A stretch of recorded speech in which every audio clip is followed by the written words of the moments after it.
This episode is brought to you by Prize Picks, the #1 daily fantasy sports app. Oh my goodness. Good morning, good afternoon. Whatever it is for you, I hope you're having a fantastic day. My name is Zach Schomler. This is Strong Opinion Sports, episode 628. Welcome in. Not going to lie to you, I've recorded the intro to this podcast, 5 times. I was nervous as all get out. Don't know why. I've done over 627 of these podcasts. I don't know why I felt like today, suddenly I can't handle the stress of talking into a microphone by myself. But today I was nervous as all get out. Then I was overheating. I had a sweatshirt on. I took the sweatshirt on or off. Then I put it back on. Then I took it off again. I think we're going to settle into this one being this is the setup. The shirt, no sweatshirt. I've done way too many takes. Let's jump in. Let's talk about sports. It was I thought, really fun weekend of football. We had the divisional round of the NFL playoffs, meaning we had, I guess, first of all, let me say, as I look back at the weekend, I don't know which game was my favorite game. I think the NFC was really strong. I really enjoyed Tampa, Detroit. Probably was my favorite game of the weekend. But man, Green Bay really, I thought, competed really well against the 49ers. And I think you could even argue that Green Bay lost rather than the 49ers won. We'll talk about all of that in a moment. Before we do anything, though, I got to tell you about our first sponsor of the day. Prize Picks is the #1 daily fantasy sports app.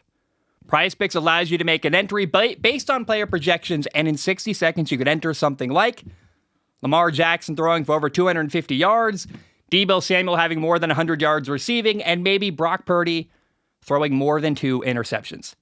If your picks are right, you can win money.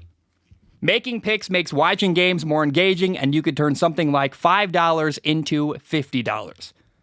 Prize Picks offers quick and easy deposits. You can even use Apple Pay, and they have weekly promotions that can lead to big payouts. For example, there's a weekly event called Taco Tuesday where each Tuesday, Prize Picks discounts select player projections up to 25% to provide even more value. So put your skills to the test in daily fantasy. Go to prizepicks.com/CLNS. Use code CLNS for a first deposit match up to $100. That is prizepicks.com/CLNS, code CLNS for a first deposit match up to $100. Prize Picks. Daily fantasy made easy. All right, let's jump in. I want to say, by the way, we haven't done Song of the Week in a long while. Maybe 6, 7 episodes, which adds up. That's almost 2 months now. Song of the Week this week is Beautiful Things by Benson Barnes. Oh my goodness. I've been listening to this song on endless repeat. I love it. It's incredible. I highly, highly recommend it. It's slow for the first minute of the song, and then he goes really hard, and it's awesome. I cannot recommend Beautiful Things by Benson Barnes. What a song. Let's jump in, though.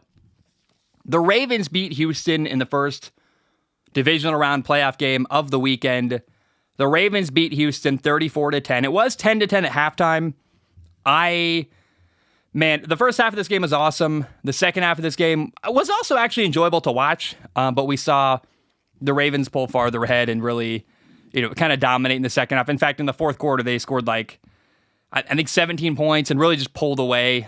And I don't have any grief for Houston. I think the fact that the Houston Texans were even in this game at all, they won a playoff game. They were not expected to beat Baltimore. Baltimore is I would argue, it's weird seeing playoff rankings come out now. People are saying, who is the best team left in the playoffs? A lot of people are saying the 49ers are the best team left in the NFL.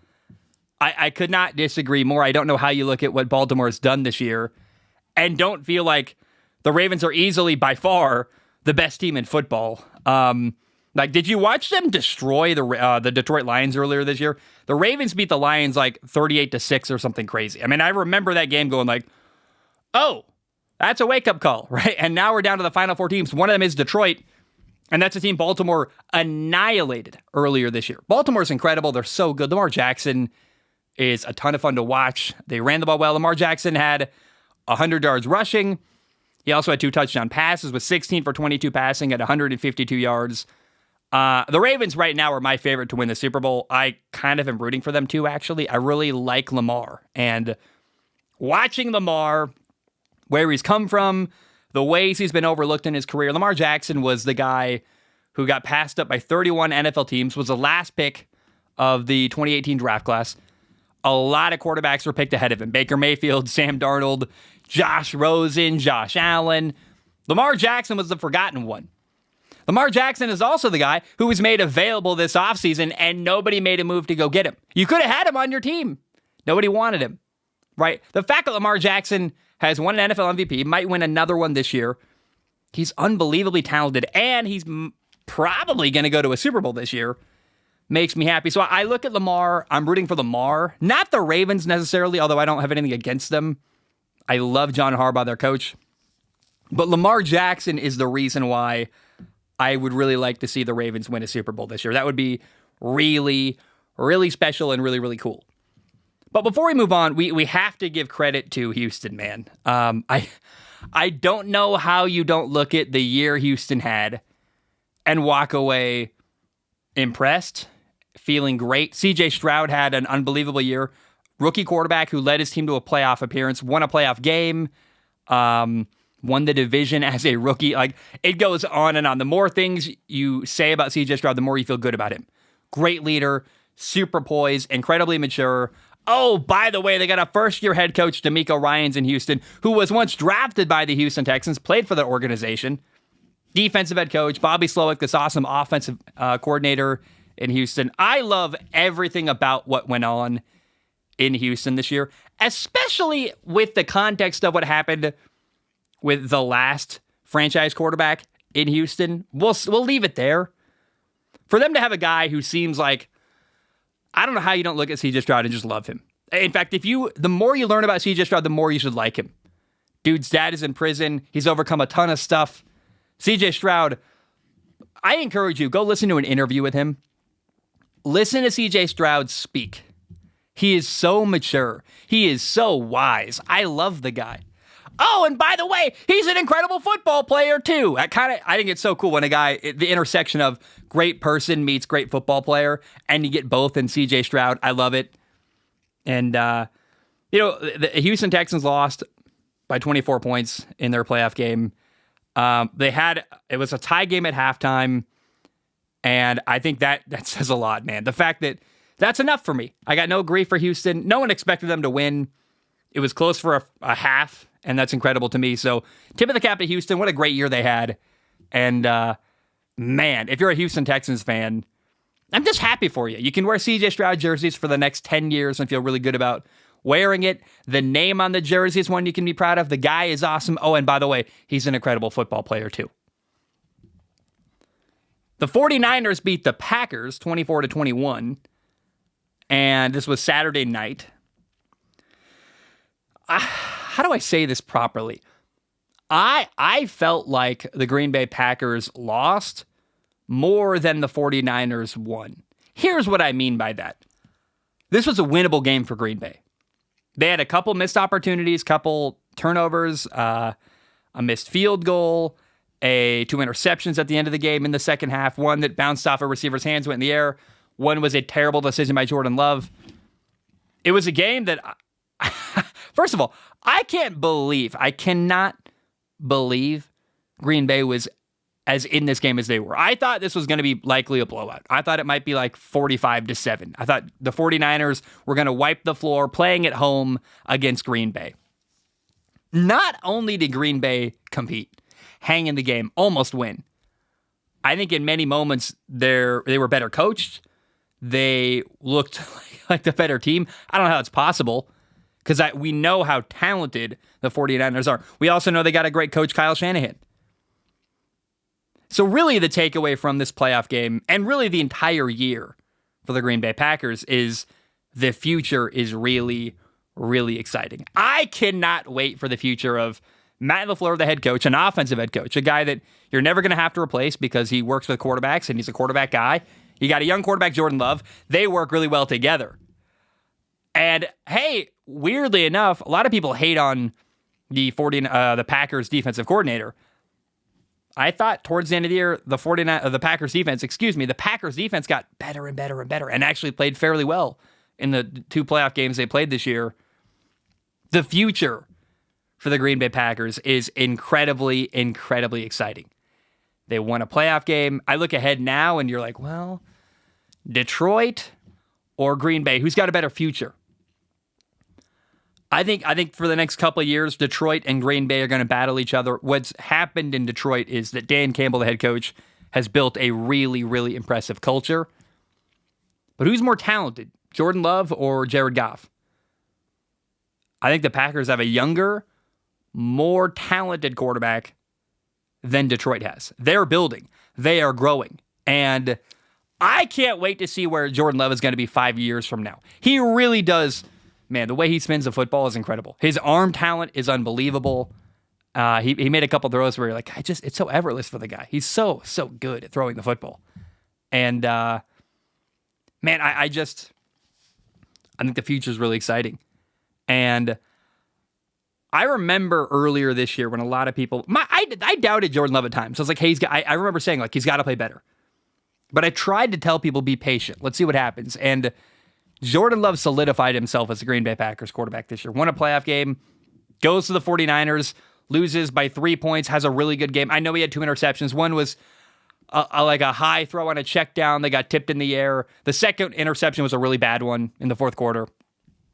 But for Jordan Love to go to San Francisco, play the 49ers on the road, lose by 3, and at times look like the better quarterback with a better team, says a lot about Jordan Love. I think Jordan Love, the future is incredibly bright. I'm really excited. Now, we got to talk about the ugly thing, though. We all know how gifted and talented the 49ers are. They've got players everywhere. Good offensive line, good defensive line, receivers, players, and dudes all over the field on the 49ers roster that can play football at a really high level. Unfortunately, I think the weak point we saw in the divisional round hosting Green Bay was their young quarterback, Brock Purdy. Now, there's a lot of things we got to say here because I'm not attacking Brock Purdy. I don't think you can walk away from this year and last year combined and not respect Brock Purdy as a quarterback. He makes really good decisions. He's accurate, plays with great anticipation, does a lot of little things really well. But here's what Brock Purdy is not. Brock Purdy's not one of the best quarterbacks in football. Brock Purdy, he's awesome. I love him. He's not a superstar. And part of what makes Brock Purdy exciting, actually, is how cheap he is. You can pay Brock Purdy very little, get pretty good quality quarterback play out of him, and then pay everyone around him. The minute Brock Purdy wants or demands a new contract, there is going to be a problem in San Francisco. Because then you're going to have a guy who's more like Dak Prescott, who, remember Dak Prescott, the Cowboys quarterback, monumentally overpaid for a guy who isn't one of the top 5 quarterbacks in football. And Brock Purdy, is he top 10? I'm not sure. He's really good. He does a lot of stuff I respect. That's a legitimate question. Is Brock Purdy a top 10 quarterback? I'm not sure. We can think about it. Who are the top 10 quarterbacks in football right now? I'll give you a couple that he's definitely not better than. He's not better than Matthew Stafford. He's not better than Kirk Cousins. He's not better than Patrick Mahomes, Lamar Jackson, CJ Stroud, Jared Goff, Jordan Love, Josh Allen, Justin Herbert. I just said a lot of quarterbacks. I haven't even reached, Jalen Hurts. Who's better, Jalen Hurts or Brock Purdy? That's a legitimate conversation. Tua, see what I'm saying? Brock Purdy is kind of in the conversation with Tua and Jalen Hurts, where you're like, we don't love him. Don't give him way too much money, but he can win, do some good stuff with the right pieces around him. I don't know.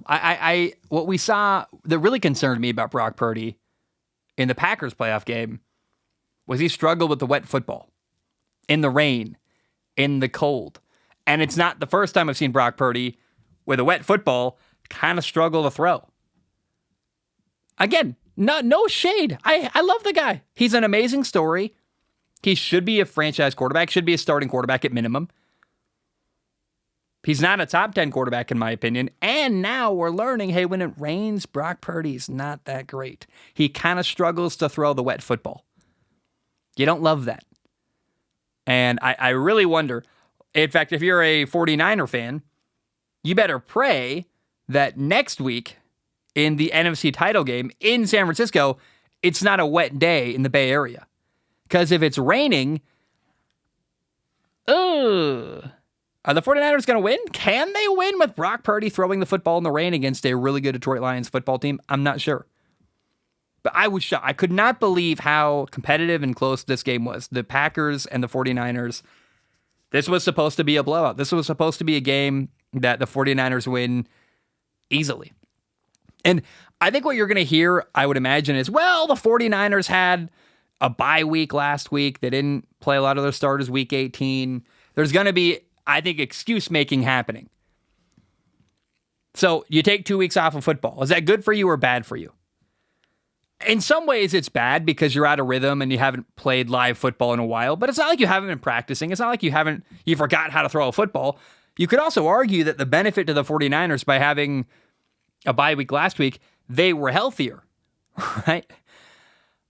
I think the weak point, again, for a really good 49ers team was their quarterback, Brock Purdy. Part of me hopes that Brock Purdy can win a Super Bowl this year, just because I hate seeing the guy get a lot of, what's the right word here? A lot of disrespect. A lot of people are attacking Brock Purdy. I think you can both acknowledge you should respect him. He does a lot of high-level stuff. He's an awesome quarterback. And also acknowledge he's got flaws. He's got weaknesses. He's not perfect. Can both be true? I think they can. And I walked away from this game. The couple balls that got away from Brock Purdy where he really struggled to throw the football in the rain, I was like, ooh, that's alarming. That's not encouraging at all. And I think a big part of why this game was as close as it was because of Brock Purdy. Another factor, though, credit to the Packers. They looked really well coached by Matt LaFleur, and Jordan Love was awesome. And it was just a really fun game. This game probably... Look, I think Detroit-Tampa was more fun because I got to watch Baker Mayfield, who I love. But this Packers-49ers game was outstanding on Saturday night, and really, really enjoyed it. Let's talk about the next one, though. Detroit beat Tampa 31-23 in their playoff game. They hosted another playoff game in Detroit. They won another playoff game in Detroit. The Detroit Lions are a game away from going to the Super Bowl, which is, man, I thought I'd never see the day. I didn't think in my lifetime this would happen. I don't know that they're going to win, but we just talked about it. I think the 49ers are kind of vulnerable. Deebo Samuel's banged up, not fully healthy. Brock Purdy struggling to throw in the rain, wasn't great last week. I don't think there is I don't think anyone should believe going into this weekend that Detroit does not have a shot to beat the 49ers. They definitely do. Absolutely 1,000%. Detroit has a shot to beat Tampa. Or to beat the 49ers, excuse me. And that's an exciting, wild thought. One that, if you told me, I don't know, 2 years ago, we'd be watching a really good 49ers team against Detroit in the NFC title game with Jared Goff, by the way, and I would think the Lions actually had a shot to win, I wouldn't believe you, it's just so cool to be able to say that out loud. I don't have a lot to say about this game, honestly, other than I want to give a lot of credit to Tampa. What happened in Tampa this year was special and fun. We got to see Baker Mayfield revive his career. Baker Mayfield in this game against Detroit, in Detroit, 26 for 41 passing and 349 yards, 3 touchdowns, 2 interceptions, 2 costly interceptions that weren't great, by the way. You could argue that Baker threw the game away. Throws an interception at the end, gives Detroit back the football, game over. I mean, that's actually not even a debatable thing. That's exactly, objectively what happened. The Tampa Bay Buccaneers had the ball late with the shot to put together a touchdown drive, then a 2-point conversion and tie the game. And Baker threw the game-ending interception, which is painful. That sucks. You don't love that. There's also some controversy that, Todd Bowles, the Tampa Bay Buccaneers coach, could have technically called a timeout, which would have forced Detroit to either kick a field goal or punt. And then there's a very small chance Tampa would have had the ball with 12 seconds left, down 8 points, or if the field goal was made, 11 points. I think Todd Bowles should have called the timeout. Like, I think when you're in a playoff game, you do anything you possibly can to try to win, even if it kind of stinks to like call a timeout when a team just kneeled and is kind of trying to end the game. I think you do whatever you can to win. And if you have the ball with 12 seconds left, down 11, you're not going to win. Down 8, you throw a Hail Mary. Maybe there's a pass interference call. Maybe you get a touchdown. Maybe you get a 2-point conversion. Then you're tied in Detroit, playing for a shot to play in the NFC title game. I think you call the timeout. I think it's weird that Todd Bowles tried to dismiss that idea. Well, like he gave some BS excuse I didn't love. End of the game, you do whatever you can. You call that timeout there. But I want to focus on Tampa from this aspect. First of all, it's going to come apart. Tampa won their division this year. They went 9-8. They won a playoff game. They beat Philly. They knocked Philly out of the NFL playoffs. It was really cool to see. I count 16 notable players in Tampa that are heading into free agency that do not have a contract for next year. Basically, their entire team is gone, right? They're going to lose their quarterback, Baker Mayfield, probably gets a new contract in Tampa, which makes me happy. Mike Evans is their star receiver in Tampa.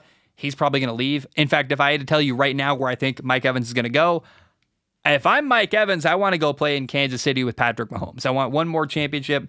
I want to play with a great quarterback again. Not that Baker isn't a good quarterback, but I want to play with a great quarterback. And remember, Tampa intentionally did not give Mike Evans a new contract before the year started. I would feel slighted. I'd be like, yeah, this is my last year. I'm out. I'm going to go compete for a Super Bowl with Kansas City, or maybe Jim Harbaugh in the Chargers, or Bill Belichick in Atlanta, unconfirmed, but we're hoping that's where Bill Belichick goes. I am very confident that Mike Evans is going to leave Tampa after this year, which the year is over, so he's probably gone. But it was really fun. What happened in Tampa this year, they won their division. Baker Mayfield revived his career. The guy who was drafted number 1 overall, led the Browns to a playoff game, won a playoff game with Cleveland, which was another, similar to Detroit winning a playoff game, was a thing I thought never was going to happen in my lifetime. Then Baker gets hurt, plays through an injury, but gets replaced as a result of playing through an injury, not playing his best because he was hurt. Baker goes to Carolina. It doesn't work. They don't love him. They get rid of him. Goes to the Rams, has a great 5 games that allows him to have an opportunity here in Tampa, where they brought Baker Mayfield in thinking, we're not sure you're going to start, but we're going to let you compete against Kyle Trask. That was the attitude. Kyle Trask, right? How far do you have to fall to go from the number 1 pick to a team not sure if you or Kyle Trask is going to be your starting quarterback week 1? But Baker Mayfield won the job, had a really good year, won a playoff game, led his team to a division title.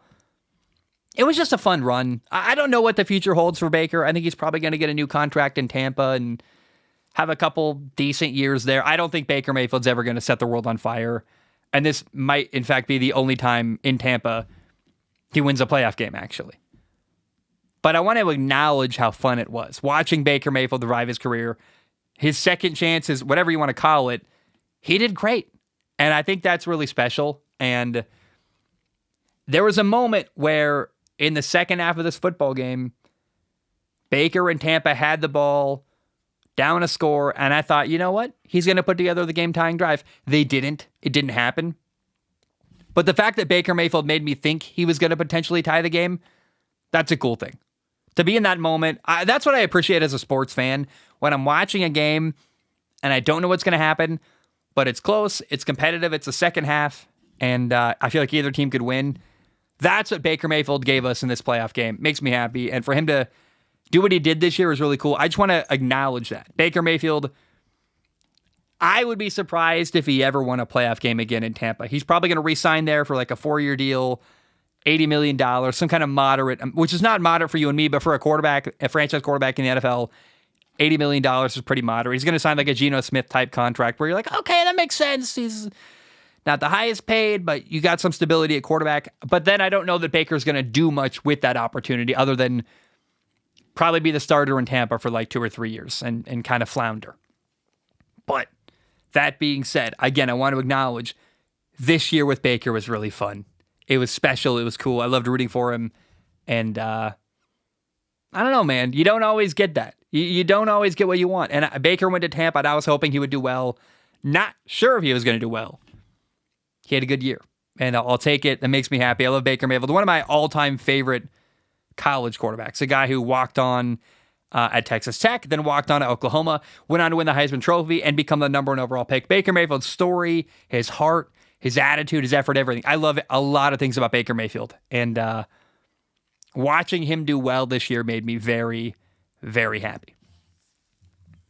Now, the final playoff game, Sunday Night Football. Actually, technically, what was it?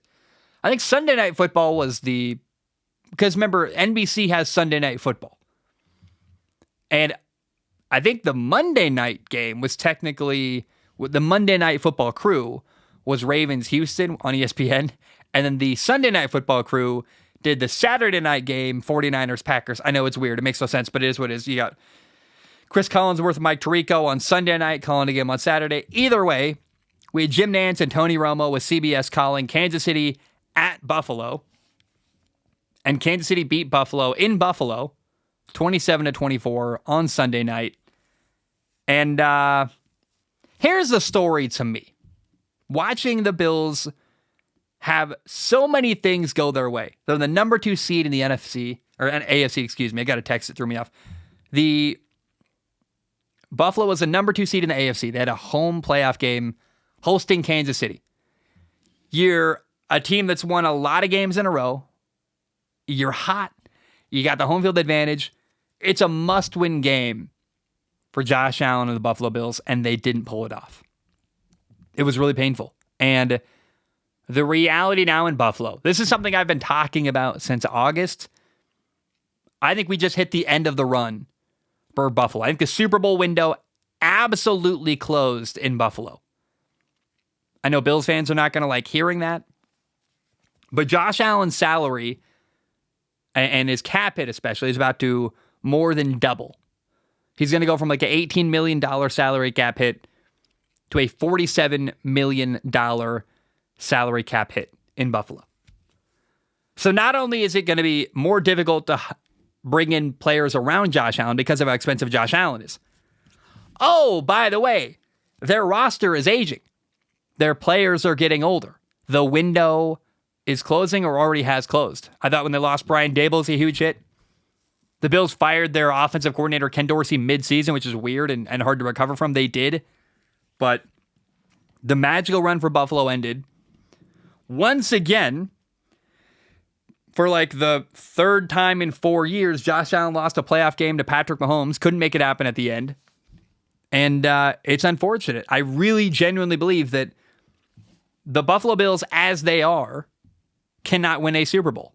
They're going to have to rewire things and draft really well, make some moves. But the current group they have, it's over. The window just closed in Buffalo. Josh Allen's contract is more expensive. The players are aging. And even with home field advantage, you couldn't beat Patrick Mahomes in Kansas City. It was painful. Oh, and then you hear all this nonsense, by the way, in Buffalo about Stephon Diggs being unhappy and frustrated with what's going on. Stephon Diggs had a massive throw dropped. He had a beautiful throw from Josh Allen for a deep ball. Would have been like a huge gain, set up a huge opportunity to score. With like, was it 8 or 6 minutes left? And what happened? Stephon Diggs dropped it. It was painful. It was sad. And there's been all this drama. Stephon Diggs, we're not sure if he's happy. Does he like Josh Allen? It doesn't seem like they're playing very well together. And I wonder if Stephon Diggs is going to stay in Buffalo next year. Does he move this offseason? Does he demand a trade? Do we see a draft day trade where Stephon Diggs goes to, I don't know. He's not going to get traded to Kansas City, but who could use a number 1 receiver? It's a genuine question. I don't know. Where could Buffalo make a trade, trading Stephon Diggs for a first-round pick where they could potentially replace him? I don't know. But also, you look around at Buffalo's salary cap situation, because they're paying Josh Allen more money, should they be paying a guy like Stephon Diggs who is expensive, isn't really delivering, and maybe you could trade make an A.J. Brown-style trade to replace him? Now, we know how well the A.J. Brown trade worked out for Tennessee, so maybe you don't want to duplicate that. But still, I wonder, What's the future for Buffalo? How many of the players that they have now are going to be there 2 years from now? I don't think very many. I think Josh Allen's solidified there. But other than Josh Allen, is anyone safe in Buffalo? Is the head coach even safe? I don't think so. So, I don't know, man. We'll find out. A lot of changes, I think, could be coming in Buffalo. They've got a lot of things to figure out, but I genuinely believe the Super Bowl window with Josh Allen and the current group they have, meaning like the core players they've had for the last 5 years, it's over. It just ended. And it got ended by Patrick Mahomes, which, not the first time if you're a Bills fan. All right, I want to share a word from our second sponsor of the day. This episode is brought to you by Rocket Money. How do you keep track of all your subscriptions? Can you tell me for sure how many subscriptions you have and who is taking money from you each month? Have you ever had trouble canceling a subscription? Or have you ever discovered you were being charged for something you didn't think you should be charged for? Rocket Money can help you. Rocket Money is a personal finance app that finds and cancels your unwanted subscriptions, monitors your spending, and helps lower your bills. I can see all of my subscriptions in one place, and if I see something I don't want, I can cancel it with a tap. I never have to get on the phone with customer service. Plus, they'll even try to get you a refund for the last couple months of wasted money and negotiate to lower your bills by up to 20%. All you got to do is take a picture of your bill, and Rocket Money will take care of the rest. Rocket Money has over 5 million users, and it's helped save its members an average of $720 a year. With over $500 million in canceled subscriptions. So stop wasting money on things you don't use. Cancel your unwanted subscriptions by going to rocketmoney.com/SOS. That's rocketmoney.com/SOS. rocketmoney.com/SOS. All right. I got a text I want to read. Let's see.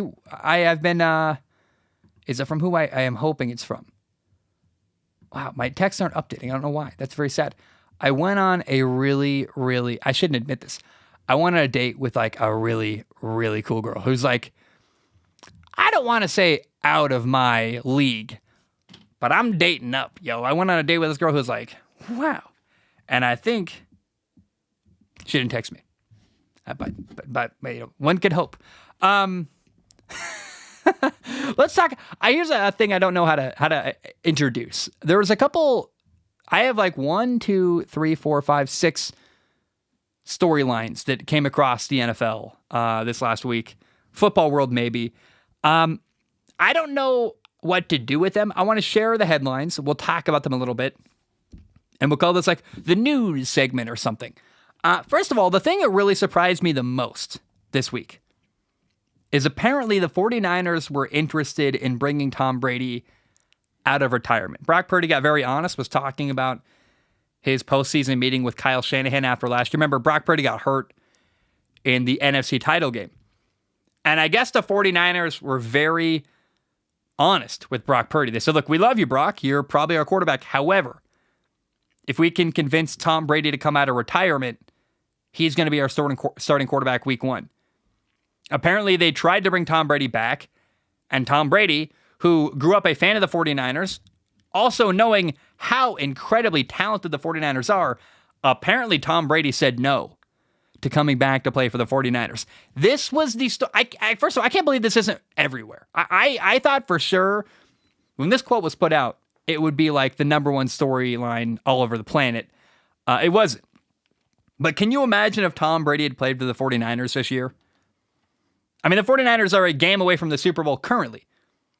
Would they have been like undefeated? How much better would the year have gone if Tom Brady had been the starting quarterback for the 49ers all year? I think it would have been pretty incredible. And I'm actually a little bit sad we never got to see that. I would have really liked to see Tom Brady leading this really, really talented 49ers roster. Instead, we got Brock Purdy. I think it's fascinating that the 49ers told Brock Purdy that. They were honest, like, look, we love you, but if we can get Tom Brady, we're going to replace you for a year. And what's interesting is Brock Purdy basically sounds like he was like, yeah, that makes sense. He's kind of the greatest quarterback of all time. And if you want to bring in Tom Brady, I'll take it in stride. I'll ask him a lot of questions. I'll work with him. I'll learn from him. And whenever he's done, I'll move in and do my job again. But it sounds like Brock Purdy was open to that is not the right word. He was, if that had happened, Brock Purdy would have had a good attitude and just tried to take it in stride and learn everything he could from Tom Brady. And I will always be sad we didn't get to see Tom Brady play with Deebo Samuel, Christian McCaffrey, George Kittle, Brandon Ayuk, this really incredible defense the 49ers have. I think Tom Brady could have won another Super Bowl with the 49ers. And it's, he would have had 8 with, by the way, his childhood favorite team. Apparently Tom Brady really didn't want to play more football because I think that would have been an incredible opportunity for him. And it's unfortunate Tom Brady, unfortunate's the wrong word. He can do whatever he wants, but I would have liked to see Tom Brady playing in San Francisco this past year in 2023, now 2024. I have less to say about this next one. The Raiders have hired or are in the process of hiring Tom Telesco as their general manager, the guy who picks the players and decides who to draft and whatever. The Raiders made a move. They officially hired Antonio Pierce. We already know that. We love that. But hiring Tom Telesco is interesting because Tom Telesco was the general manager of the LA Chargers, literally an in-division rival of the Raiders. And I thought Tom Telesco, some of the contracts he gave out weren't great. Like he's got Austin Eckler on an expensive contract and got a couple guys that are aging veterans on contracts that aren't great. But Tom Telesco overall was not the problem with the Chargers. The Chargers roster always had lots of talent. The problem was their coach, Brandon Staley. I think it's very possible the Raiders actually just hired a really good general manager. Like one that, because he got fired and it didn't end great, like Tom Telesco is probably getting blamed for a lot of things that went wrong with the Chargers organization under Brandon Staley. But Brandon Staley was the guy directing the players on the field. Tom Telesco picked the players who went onto the field, and I think Tom Telesco did a good job. So my gut natural instinct is, hey, the Raiders just hired a good general manager, Tom Telesco, and they get to pair him with Antonio Pierce at head coach. I really like the direction the Raiders are heading in. One of my good friends, Robert, is a massive Raiders fan, and I think he should be happy. Like I think actually this is one of the best case scenarios possible for the Raiders. And Tom Telesco, he's certainly better than the guy they brought in from New England to pair with Josh McDaniels. Like I think the Raiders just got better at general manager and better at head coach with the moves they recently made, and I'm excited about it. Tennessee has hired a head coach. The Tennessee Titans. So the Titans fired Mike Vrabel, who people really love, and all the comments on all the Tennessee Titans social medias. Every time they post a coach they interviewed, people would say, Mike Vrabel's available if you want him back. I get it. Here's a problem with Mike Vrabel. Mike Vrabel's a defensive head coach, and Tennessee's got a really young, very talented quarterback, Will Levis, who I think with the right coach could get a lot of good out of him. So I think what Tennessee needed to do was hire an offensive coach, and that's exactly what they did. Tennessee has hired Brian Callahan as their head coach. Brian Callahan was the Bengals offensive coordinator, working with Joe Burrow and Zach Taylor, and remember what they did with backup quarterbacks this year in Cincinnati. I don't know a lot about Brian Callahan. I'm not going to pretend to you and BS like, oh, I know where he went to college. I know, but what I do know is that he's an offensive head coach. Going to a team with a young quarterback, that makes me feel good. And if it goes well, you're not going to lose Brian Callahan. What happens if you hire like DeMeco Ryans in Houston? Is an awesome head coach, but he's a defensive head coach. I think a lot of what went right for Houston this year was Bobby Slowick, the offensive coordinator, working with CJ Stroud is fantastic. The bad news is, as CJ Stroud does better and better, Bobby Slowick's going to get an opportunity to leave Houston and become a head coach. What happens when you lose the offensive coordinator who made your young quarterback really successful?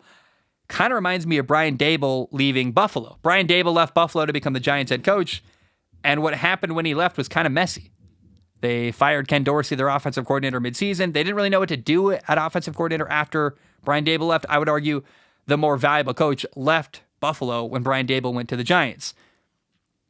So the good news is Tennessee brought in a coach that if he does well, he's the offensive head coach, meaning you're not going to lose him. You're not going to lose the guy who works really closely with the quarterback.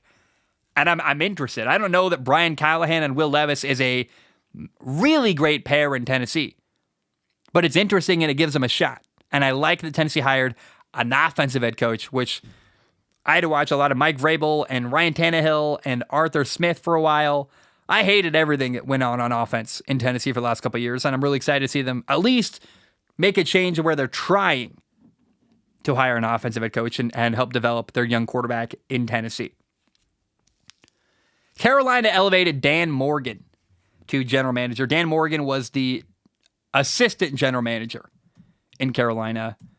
Dan Morgan, I believe he was drafted by Carolina. If I remember correctly, he played linebacker for the Panthers. I remember him from Madden back then. He was always a good linebacker to have. Dan Morgan has gone from a player to assistant general manager for the Carolina Panthers for the last 3 years to now he is the general manager of the Carolina Panthers. I don't have a lot to say here. It's interesting they made an internal promotion, meaning to me, I think a lot of people don't want to work in Carolina for David Tepper. They hired the only guy who would take the job, basically, and they hired internally. It's interesting. It's fascinating. Dan Morgan is the general manager and president of football operations, so they've given the keys to Dan Morgan to run things in Carolina. I don't know what that means exactly. They got an awesome young quarterback, Bryce Young. They've got an owner nobody likes, and nobody seems to want to be the head coach in Carolina. We will see what Dan Morgan can produce and what kind of coach he hires, but I find it fascinating. Dan Morgan is now the general manager and president of football operations in Carolina. Another thing that happened, the Jaguars hired Ryan Nielsen as defensive coordinator. Ryan Nielsen was the Falcons' defensive coordinator, so he moves over from Atlanta to Jacksonville. Ryan Nielsen is now the defensive coordinator in Jacksonville. Yep, that's the news. And then one other story that is not an NFL story, but I still find really interesting. Ohio State hired Bill O'Brien as their next offensive coordinator. So Ryan Day is the head coach. He's an offensive head coach, works closely with quarterbacks. He's bringing in Bill O'Brien, which is weird to me. Like, as far as I know, they don't have any connection.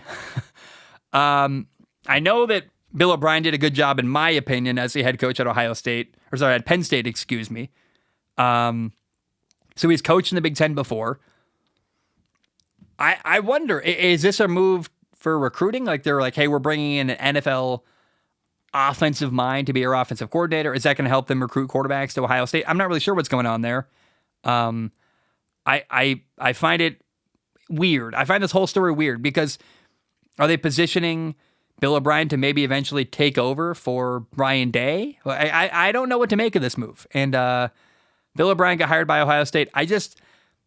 The note here is that it's weird. I don't know what to do with this information. I'm like, okay, good luck, I guess. I don't know. We'll see what happens. And even, is it possible 2 years from now, Bill O'Brien is announced as the head coach of Ohio State? I would feel that way if I'm Ryan Day. I don't feel secure in my job. And hiring Bill O'Brien, I don't know, would make me feel more secure if I was Ryan Day. He did hire him, though, so it's weird all around.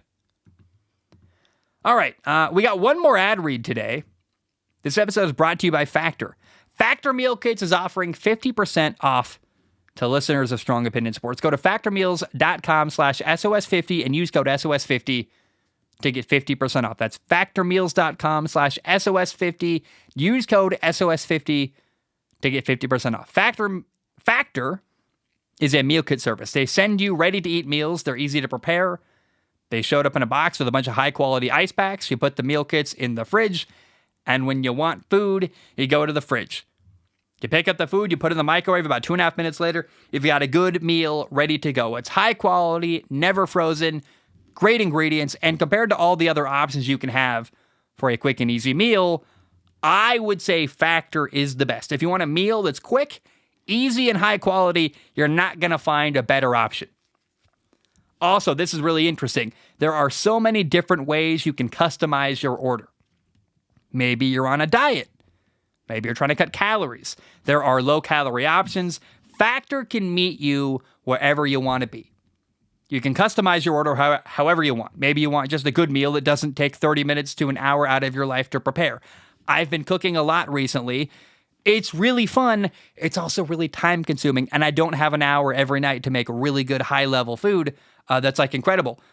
You want a meal that's going to save you time and still taste great, go to Factor Meal Kits. Like, I'm really busy during football season, and it's a really valuable thing to go to my fridge and have a good meal just waiting for me. You pull it out, you put it in the microwave, 2 or 3 minutes later, you've got a great meal ready to go. I've saved a lot of time. Plus, it's cheaper for you and better than other options. You've got 50% off with code SOS50. And compared to takeout or delivery, guys, those prices are not good compared to Factor. So again, if you want a high-quality meal quickly, I recommend Factor Meals. Head to factormeals.com/SOS50 and use code SOS50 to get 50% off. That's code SOS50 at factormeals.com/SOS50 to get 50% off. Given the value and the quality of the ingredients, I think it would be silly not to look into this offer. All right. Let's look ahead to next weekend. Is there a game? Are both games on Sunday, or is there a game on Saturday and Sunday? Let's find out. In the conference championship, both games are on Sunday. The AFC title game is earlier. 12 o'clock West Coast time, which would be 3 o'clock on the East Coast. Kansas City will travel to Baltimore to play the Ravens. Chiefs, Ravens, it's the early game on Sunday, noon Pacific time. I like the Ravens to win here. I think the Ravens are a better team, more talented, but I'll tell you what. We are going to get a really, really fun game here. Patrick Mahomes, Lamar Jackson. The Chiefs went to a Super Bowl last year. Lamar's never been to a Super Bowl. It's just a great set of storylines. Is Patrick Mahomes really going to go to another Super Bowl with Kansas City? Remember how much people panicked? Like, myself included, week 6, 7, 8, 9, middle of the year. How much Kansas City was struggling. They didn't have a number one receiver. They were a mess. Well, now Kansas City is a game away from going to another Super Bowl with Patrick Mahomes, which is absurd. And Kansas City definitely has a shot to win. I am personally rooting for Baltimore. I think Baltimore's a better team. I want them to win because I want to see Lamar get a Super Bowl ring. But man, I am always nervous when a team I want to win plays against Patrick Mahomes and Kansas City. Oh, by the way, I'm sure Taylor Swift will probably be there. We get to watch Taylor Swift, Travis Kelce, Jason Kelce. I'm not gonna lie to you, man. I love the Jason Kelce, Taylor Swift, Travis Kelce. The drama that is their family being thrust into the public eye. I can't think of a better family to be given a platform than the Kelce family. Their mom is awesome. Jason Kelce is a treasure. Travis, a little more of a playboy, but he's getting better. He's trying to be more like his brother. I just love the Kelce family, and I have no problem seeing them and Taylor Swift in the camera constantly. I'm like, I don't get the anger. I really don't mind it at all, and it's pretty cool. The late game, 3:30 Pacific time, 6:30 East Coast time. Detroit will go to Santa Clara to play the San Francisco 49ers, the Bay Area team. Hopefully it's not raining, because if it's raining, we've learned Brock Purdy really struggles to throw the football. How crazy is it that this is true? This sentence I'm about to say is a real thing. The Detroit Lions are one game away from a Super Bowl. I don't know that the Lions are going to win. I think the Lions do have a shot to win, for sure. Especially watching the way the 49ers just played Green Bay. I think the 49ers are, maybe you could even argue, vulnerable. But man, what if the Lions go to the Super Bowl? I don't think my heart can handle that. Because if they lose I would rather the Lions lose now than lose in the Super Bowl. I don't think I can handle Detroit losing a Super Bowl. I can handle Detroit losing an NFC title game and not quite making it. But I think losing a Super Bowl would be even more painful to watch a team that I so badly want to see do well. Personally, the Super Bowl I want, I think, is probably Detroit against Baltimore. But you can't really go wrong. You know, the 49ers going to a Super Bowl would be really cool too. I really like the idea of Brock Purdy going to a Super Bowl and redeeming himself after getting hurt in the NFC title game last year. By the way, it's the second year in a row Brock Purdy is in the NFC Championship game, which is crazy to me. Hopefully he doesn't get hurt again. But I think anywhere you go, the only team I really don't want to see win another Super Bowl is Kansas City. We've seen Patrick Mahomes host the Lombardi Trophy twice already. I'd like to see it go to Baltimore or Jared Goff and the Lions, which would be amazing, or Mr. Irrelevant, Brock Purdy winning a Super Bowl would be really, really cool. What if we do get 49ers, Kansas City, which would be a rematch of when Jimmy Garoppolo took the 49ers to a Super Bowl? Remember, Jimmy Garoppolo couldn't beat Patrick Mahomes. What if Brock Purdy did that, right? We saw Jared Goff did what Matthew Stafford could never do in Detroit, which was win a playoff game and win the division. What if Brock Purdy can do the thing Jimmy Garoppolo could never do, which would be win a Super Bowl with the 49ers and even beating Patrick Mahomes?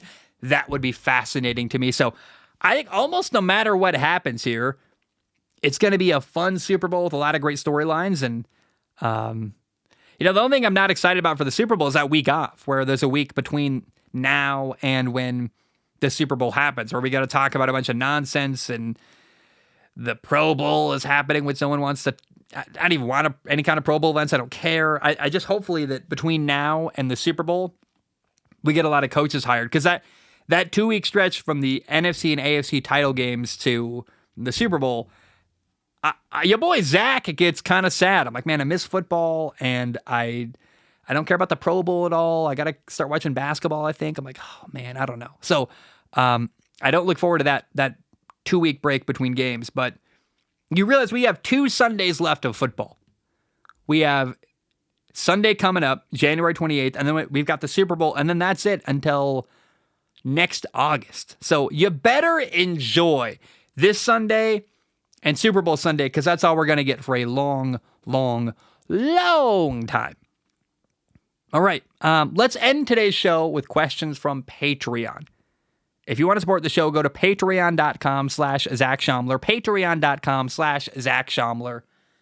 You donate $1 a month. You can donate more if you want to. Please do. It literally does pay my rent. But $1 a month gives you access to submit questions on Patreon. Now, I do not guarantee to read your question on the show. My only guarantee, I look at every single write-in with my eyeballs and I pick the top couple to read on the show. Question number 1 today comes from Michael. Michael's got a 2-parter. We'll answer part 1 of his question and circle back to the football stuff. Michael says, fun question. What sci-fi series would you want to be inserted in the most? I.e. Dune, Star Wars, Star Trek, Stargate. Which sci-fi series? He says, would you want to be inserted into? I don't like inserting things into things. Makes me feel uncomfortable. So just say, what universe would you want to exist in, maybe, is a better way to put that than inserting me into something, because that sounds really sketchy. Dude, Star Trek, though, for sure. Star Wars is horrifying. You've got space wizards that can cut you with a laser sword. Stargate is cool. I like Stargate. It's just not as cool as... I think Star Trek, like Dune, Stargate, they're all interesting, but Star Trek, to me... Does anyone know about how it works in Star Trek? You join the... Let me get it right. I want to make sure I get the right... Is it Starfleet? Starfleet is what it's called. In the Star Trek universe, similar to joining like the Peace Corps or a branch in the military, you can join Starfleet, where they send you off into space and your job is to explore. First of all, if there was any kind of... You got the Peace Corps, I guess. I've never even looked into joining the Peace Corps. Probably would have enjoyed it in my younger years. I'm committed now to like living a life here. One of my goals for 2024 is to live in the same general geographical location for an entire year. I'm not going anywhere. But if I could join a group where they would send me to get education, and then they would send me off into space to explore things, to talk to aliens, to do science missions, to be maybe you do combat sometimes, but it's really more about like it's a peacekeeping initiative, which is what Starfleet is in the Star Trek universe.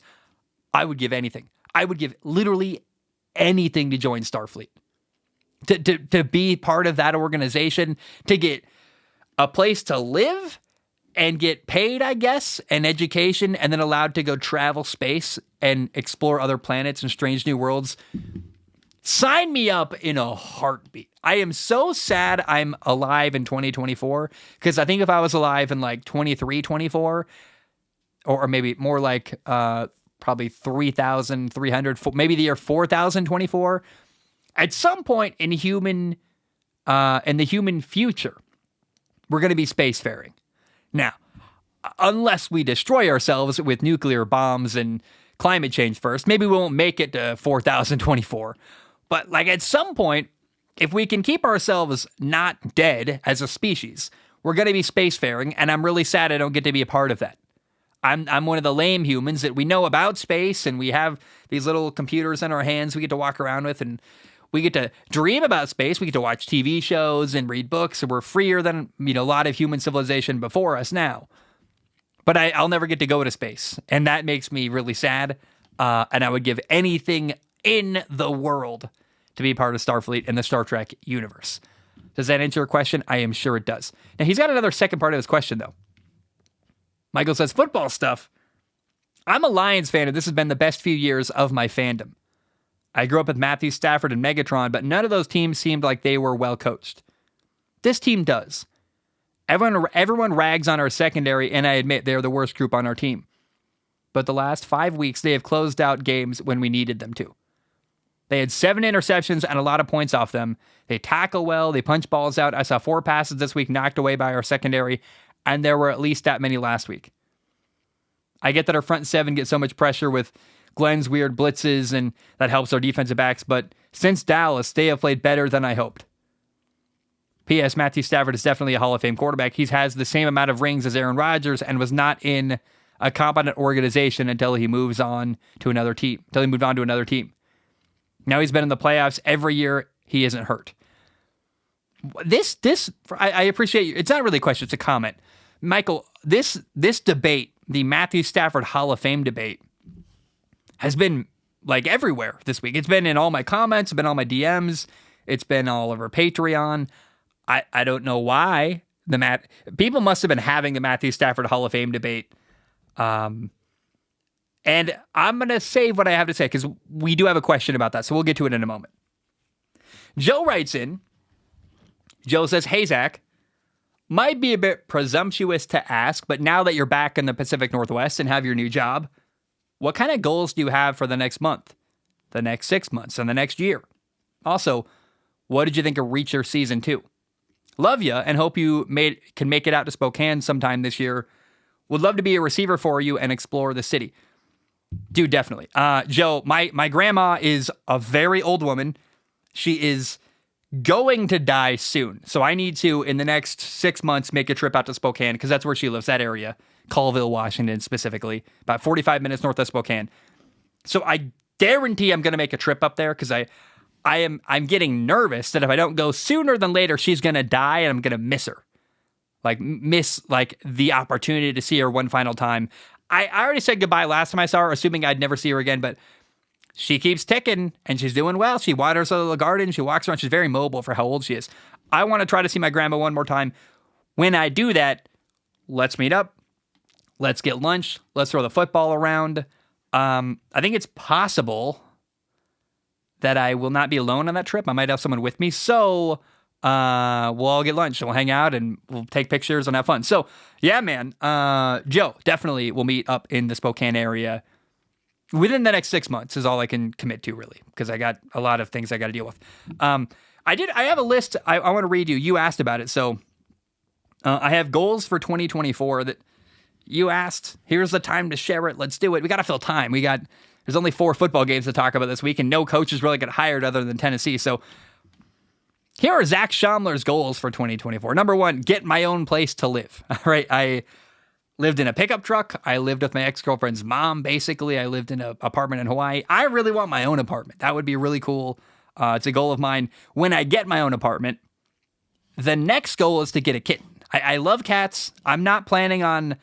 I have thrown my life into chaos so much in the last couple of years and moving around constantly. And I want to just stay in one location for a while and be like a responsible, mature, suburban man, basically. Once I get an apartment, the next step in my head is to figure out how to get like a 10-week-old kitten. A kitten that's young enough I can mold it into my little cat who lays on my lap and I can hold on his back and teach him or her, whatever kitten, however I want it, the youngest kitten I can possibly get so they're still impressionable. And I can train that to be my sweet little baby cat, and I can just have this little kitten I can love with all my heart. I understand now why single young women get a dog or a cat because they're lonely. They want companionship. They want something to give their love to. I want that too. I'm getting a kitten. That's once I get my own place, that is on the list next. I also want to I'd love to get a PS5 at some point. Like there's video games I want to play that I don't have money for. PS5 is so far away from my brain. Like maybe like November 2024, I'll get a PS5 or something. And I really, when I buy a PS5, I would want to get the PS5 Pro, which is going to come out this year at some point, which is more powerful. But PS5 is on the list. I want to finish Clone Wars. I want to watch House of the Dragon Season 2. I want to go camping on the Oregon coast and the Washington coast. I love camping in my truck. I want to stay at Edgefield. Edgefield is a hotel/concert venue in Troutdale, Oregon. I've stayed there before. It's a great place. I went there with people in my life before. They've got a really nice warm pool that's awesome. So I want to stay at Edgefield. I want to go to a concert. I want to go to a pumpkin patch because I didn't go to a pumpkin patch for the last 3 years, and I want that experience again. I want to watch a scary movie in October. I want to enjoy Thanksgiving. I want to enjoy Christmas. I want to watch Dune Chapter 2. I want to watch Rebel Moon 2, which Rebel Moon, everyone hated on it. I really liked it. I want to go to Enterprise, Oregon for a weekend trip, take my truck, drive out there, look at some pretty, I believe, the Wallowa Mountains in Enterprise, Oregon. I want to make steak on the tailgate of my truck. I want to say yes to as many family events as possible. And I want to do something for 4th of July, for Memorial Day, and more importantly than anything, I want to stay in the Portland metro area. I mean, other than traveling, I want to live here and be here and build a life here. And that's my number one goal for 24 is to try to be a responsible, mature adult, a suburban man, basically, who's doing the little things right to build the life I want to have. So those are my goals for 2024. I hope that makes sense, Joe. And thanks for writing in.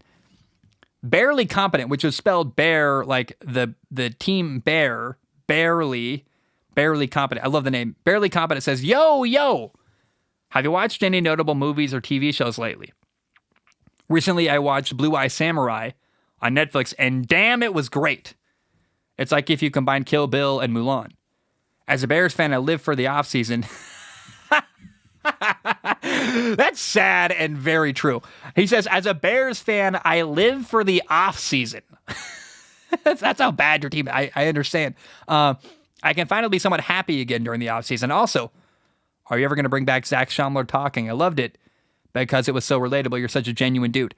There's a lot to unpack here. First of all, I watched Reacher Season 2. I fucking loved it. Reacher Season 2 is my show of the year so far. I mean, we're January 23rd, but the last year of my life, I'll include 2023. I love Reacher Chapter 2. Or Season 2. It's been awesome. It's so true to the books. It's been great. I've never heard of Blue Eye Samurai. That's interesting. I should put that on my list to watch. Zach Schaumler talking is not going to come back, but a replacement for it will. I have recorded 5 episodes of a podcast. You might know the name Austin. Austin once did hockey content with me. Austin has the life I want to have. He's engaged. He's got a kid. His wife is really smart. I say his wife. He's not married yet, but they're married. They live together. They've got a whole child together. And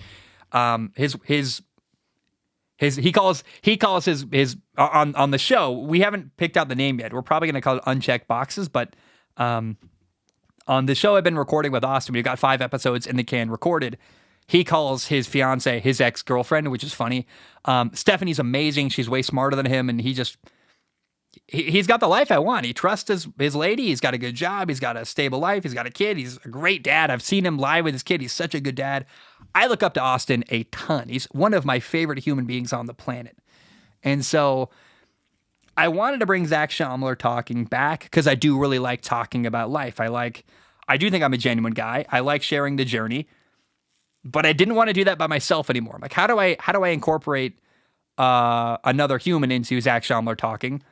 And then I couldn't think of a better person than Austin, a guy who we've done content before. He's really been good on Strong Opinion Sports when he's done guest appearances. And I was like, fuck it, let's just make a show together.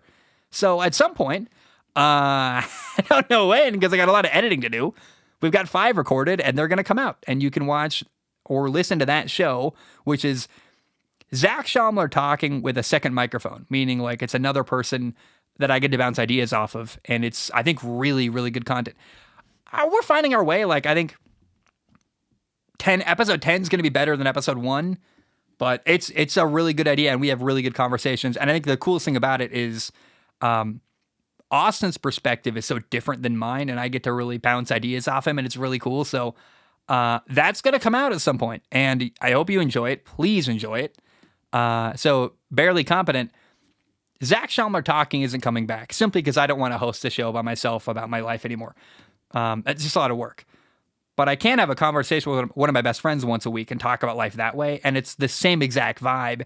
It's just not only me all the time. I think it's actually a better show. So, yeah, that'll come out soon. I'll let you know when it's out. How's that? Justin writes in. Justin says, Zach, with the theory of the Super Bowl logo colors looking more and more likely to be the 49ers against the Ravens, my question to you is, which matchups of the remaining 4 playoff teams would you like to see the most? Detroit Ravens would be, actually, no, honestly, I want Detroit against Baltimore in the Super Bowl because it'd be fun. You know, Jared Goff, the Lions against Lamar Jackson and Baltimore, because I would not know who to root for. It'd be fun. Like, I think I would be torn because I want both of them to win the Super Bowl. However, I do think the 49ers are a better team than the Lions. And I worry that Baltimore against Detroit would be a blowout. I think the 49ers stand a better chance of challenging the Baltimore Ravens. So I think the Super Bowl I want is the 49ers against the Ravens. Those are also the 2 best teams in football, in my opinion.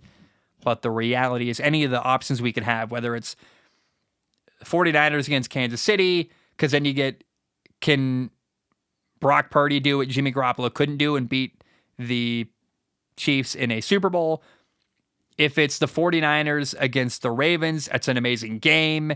If it's Detroit against Kansas City, you get a rematch of the first game of the year, which would be kind of interesting. The year would start with Kansas City against Detroit, and it would end with Kansas City and Detroit, which would be really fun. Remember, Detroit won that game, that Thursday night game in September. Detroit beat Kansas City to start the entire 2023 NFL season. That would be really fun. And then Detroit against Baltimore feels like the worst possible matchup because I think that would probably be a blowout. I think Baltimore would destroy Detroit. Hopefully not, but that's my fear. And really the only matchup I don't want. Now that I say it out loud, I think Detroit-Baltimore doesn't have a clear villain, right? Like Detroit-Baltimore, I like both teams a lot, and I wouldn't know who to root for, and I wouldn't be able to. I'd be sad and happy if either team won, and I don't want that pain. I want there to be a clear hero and villain, so I don't want Baltimore against Detroit, actually, the more I think about it.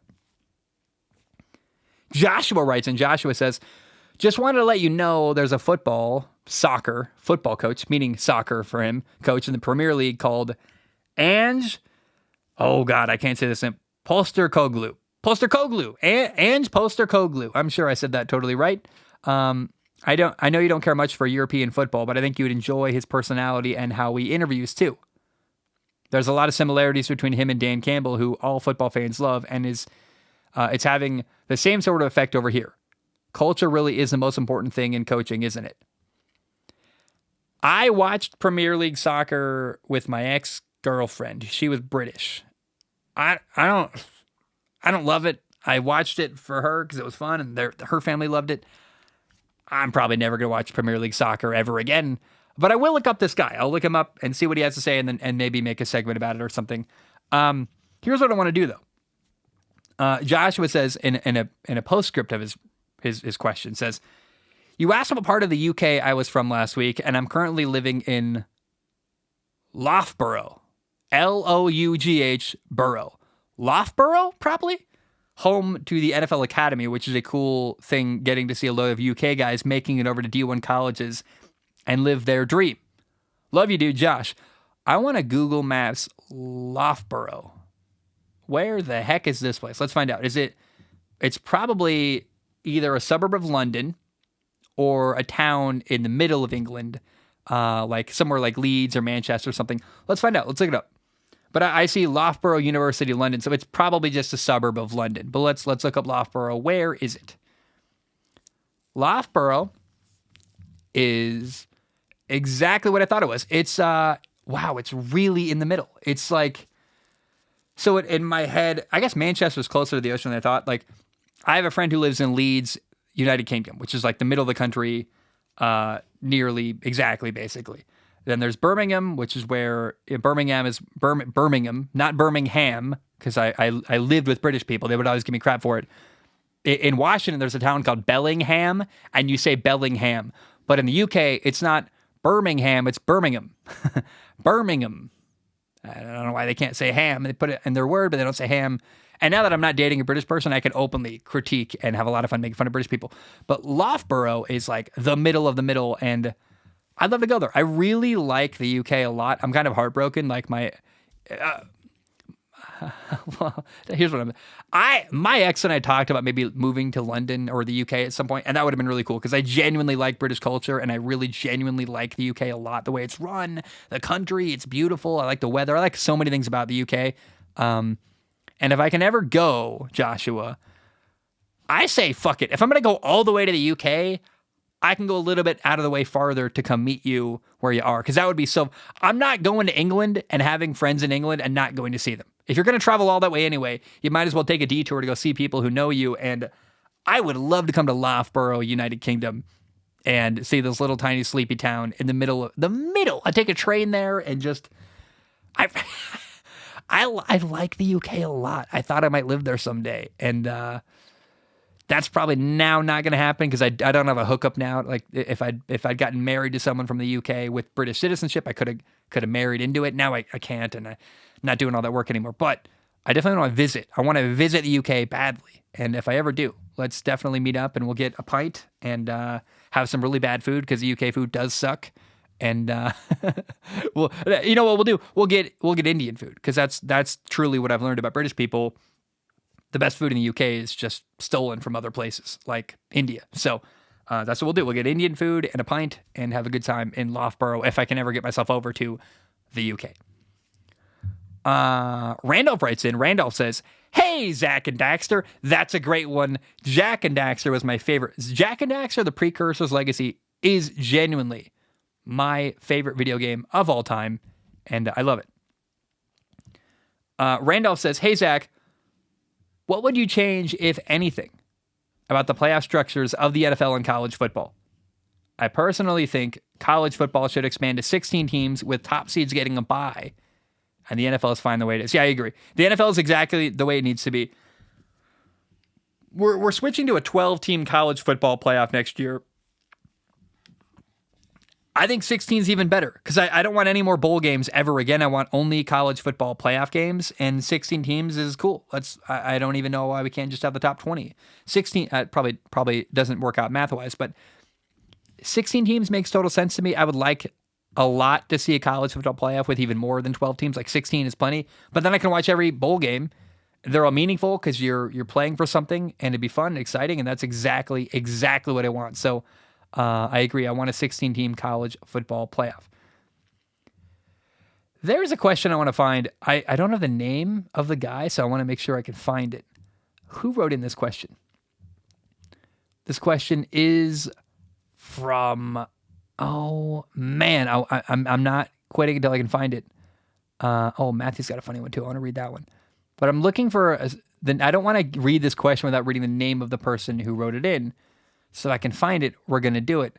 But I am not seeing the name of... I'm not seeing this question anymore. I've got it in my notes, but I don't... I'm really disappointed, and I'm going to give up. Somebody wrote in on Patreon. I don't know who, because the name isn't in my notes. I don't know why. But they say, with the new NCAA football game coming out this year, any chance of a Schaumler dynasty with listeners participating as different schools? Love the content. Hope you are well. I'm not going to make content about the NCAA football game, but not because I don't want to. It's simply because I don't have... the newest video game console I have is either a Nintendo Switch or an Xbox One. Like the launch Master Chief Collection Xbox One. I don't have any new video game consoles at all. I've been too poor for years. I don't have a PS5. I don't have an Xbox Series X. I don't have a nice PC. I've got nowhere to play these new games, so I'm not going to play the new college football game when it comes out because I literally have nowhere to play it. But someday, if I can ever get my own apartment and a kitten and a PS5, yeah, I would love to make content about like the newer video games, especially NCAA Would it be 2024? That'd be very cool. But right now, there are no plans because it's just not a realistic thing for me to do. Andrew writes in. Andrew says, hot take, quarterback play is overrated. It's the most important question by far. So he says, I say question. He says, quarterback is the most important position by far. It's a passing league, but quarterbacks are overvalued by casual fans. Everyone says that the best offenses have the best quarterbacks. But that's just because everybody defines good quarterback play by having a competent offense. Jared Goff is a good example. Jared Goff is someone who is an elite level quarterback when not under pressure.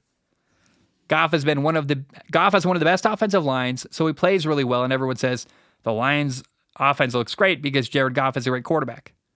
The quarterback position is so important. However, if we pretend the Lions had a bad offensive line and the offense looked bad, everyone would say the Lions' offense doesn't look very good because Jared Goff isn't a very good quarterback. The quarterback position is so important. Saying that the best quarterbacks lead the best offenses and then defining good quarterback play based on how good your offense plays is a textbook example of a circular argument. I guess I agree, Andrew, but I'm not going to fight against what the football world collectively agrees, which is that the quarterback gets more credit than they deserve and they get more blame than they deserve. Right or wrong, that's how it works. And I hear your hot take, but I'm not gonna fight against it because it's just that's football. That's how it works. Like it or not, they get paid a lot of money and they are the face of the franchise. So when things go poorly, someone's got to pay a price, and it's the quarterback.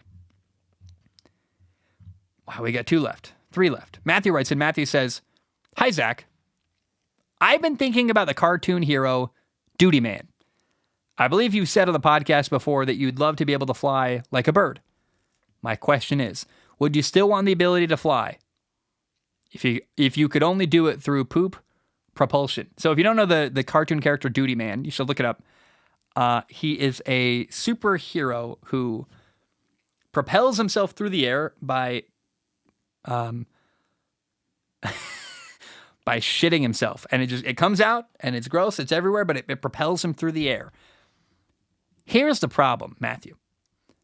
First of all, I would love to fly, but at what cost? Do I want to fly with poop coming out of my bunghole to propel myself? No, that sounds terrible. But on top of that, how much food do you have to eat to keep it going? Like, you know what I mean? Like it's not feasible to have that much excrement come out of your behind unless you're eating like all the time. You know what I'm saying? Like on top of the laws of physics being broken by you can't poop and propel yourself to fly, the eating part of it, like the literally the ability to create, and I'm getting goosebumps saying this, the ability to create that much poop, because you watch the cartoon or you see the drawings, it's not like an occasional thing. It's like a lot everywhere. I don't think I could afford the grocery bills to make that much excrement. So that's already out. No good. No bueno. Jay writes in. This is one we talked about Matthew Stafford earlier. Now we're circling back. Jay says, "Hi, Zach. I'm hoping you can settle a debate between my friend and I. It's about whether Matthew Stafford is a Hall of Famer. In my opinion, he is not a Hall of Famer. Here are Jay's reasons. Jay says, number 1, winning a ring does not make you a Hall of Fame quarterback. If so, I can't wait for Trent Dilfer and Doug Williams to get in. Number 2, Matthew Stafford has never won an NFL MVP and never been voted to an All-Pro team. To me, if you claim to be one of the best at your position, then you should win or be awarded one of these. Number 3, Matthew Stafford has only been to 2 Pro Bowls in his career. I know the Pro Bowl isn't a great metric for greatness, but I think it says something that he's only been voted into 2. Number 4, Matthew Stafford has never led the league in any important statistical categories such as touchdown passes, passing yards, QBR, or passer rating. He's only ever led the league in passing attempts, completions, fumbles, and interceptions. Ooh, some of those are not good. Number 5, yes, Matthew Stafford has broken a few passing records, but he's been in the most passer-friendly era of football. Number 6, throughout his career, I would argue Matthew Stafford has never been a consistent top 5 quarterback in the league. In the beginning, he was outclassed by Peyton Manning, Drew Brees, Brett Favre, Big Ben, Phillip Rivers maybe, and Aaron Rodgers. And at the tail end of his career, Guys like Brady, Mahomes, Rodgers, Herbert, etc. have all outclassed him.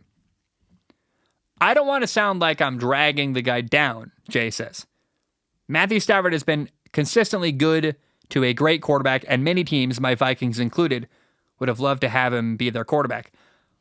But the Hall of Fame should be reserved for guys who changed the game and were undisputedly the best at their position, which is something I don't think you can do with Matthew Stafford. He's a great player, but he belongs in the Hall of Very Good, along with guys like Jim Marshall, Steve Barkowski, and Jamal Charles. Would love to hear your thoughts. Sorry for the long post. Have a good one, Jay. I think all very valid things you said, Jay. Matthew Stafford is not a Hall of Famer right now. He's won one Super Bowl. You can absolutely tell the story of the NFL without Matthew Stafford. That's the way I value it. It's like, can you talk about the last 20 years of football without mentioning Matthew Stafford? Easily. So Matthew Stafford's not a Hall of Famer. He's not that important to the NFL story. He's not worth preserving in a museum as a statue, basically. That's it for me. That's literally... Can you tell the story of the NFL without Matthew Stafford? Yes, so he's not a Hall of Fame quarterback. Here's the interesting thing, though. We're having this conversation way too early. He's not even retired. Matthew Stafford's still playing at the best football of his career. Why is Hall of Fame a conversation? It must be really slow at the office. Like, I keep seeing... There must be podcasts and radio shows and TV shows talking about Matthew Stafford and whether he's a Hall of Fame quarterback or not. And I just don't know why you're even having this conversation. I think he's going to play for like 3 or 4 more years. And in that time, he could win another Super Bowl. He maybe could lead the league in passing. He maybe could do a lot more stuff. I just don't think it's appropriate to have a conversation about whether Matthew Stafford's a Hall of Fame quarterback before he's even retired. He's not Tom Brady. Tom Brady's one of the only people. Tom Brady, Peyton Manning. I don't know. There's only a couple guys. J.J. Watt, guys who is J.J. Watt, where you're like, that guy's for sure a Hall of Famer before they even retire. You just know that's what's going to happen when they're done. But let's let Matthew Stafford's career mature and develop before we even have that. It's just too early for that conversation, and I don't know why it's being had at all. Lucas writes in. Lucas says, "Heyo, Zacho. Hope your transition is going well. This is more of a rant than a question, but how do you feel about the bastardization of the purpose of NIL? It seems it's more just paying players to play rather than the point, which was allowing the players to make money through things like appearances, commercials, etc. I understand this is a muddy area, but just wanted to hear your thoughts. It just bothers me it's still called NIL, LOL. Well, you're getting paid for your name, image, and likeness. It's actually inaccurate. You may not like that it happens, and I know players are getting paid for more than they're actually worth. They're getting paid as players, not as guys with a huge brand on social media to promote. It is bastardized, but it works. I don't know. I don't have a... I hear you, Lucas. I get where you're frustrated, but what else do you want to call it? They open the floodgates to allow players to get paid, and I think it makes sense. And the justification is a name, image, and likeness, which is why it's getting called NIL money. And I don't know. Lucas, can I say this to you? I mean this respectfully. There's a great book called The Subtle Art of Not Giving a Fuck.